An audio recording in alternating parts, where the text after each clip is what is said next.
Hand up, I'm guilty of doing this myself, but I understand that some people tend to underestimate groups of children. But a group of 8th graders are making their mark on history over 300 years after being accused of witchcraft during the Salem witch trials. Elizabeth Johnson Jr.'s name has now been cleared, and it was actually a middle school teacher in Massachusetts who happened to discover that her case had not been settled. So over the past few years, a group of her students petitioned to the state, and they were finally successful.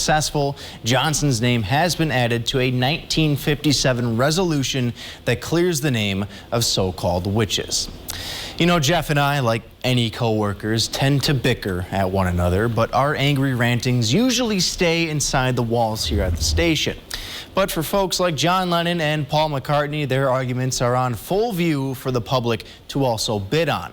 A letter that was written by Lennon sent to McCartney in response to an interview that Paul gave in 1971, during which he trashed John and his relationship with Yoko Ono. Rest assured, John's letter did end by him saying he had no hard feelings towards Paul. But if you want to own this letter, it'll cost you the highest bid right now, $33,000. And when the day comes that Jeff and I have a public falling out like the Beatles, I might transition into this career field.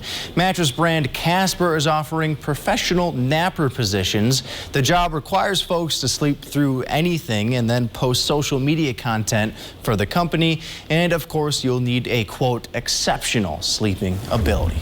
And while being a paid sleeper is an all-time job, there is just something super cool about seeing a canine hitting the waves. The World Dog Surfing Championships were held over the weekend. Hundreds gathered on the beaches of San Francisco to watch these pooches hang 10, and I don't think I'll ever be as rad as these dogs are.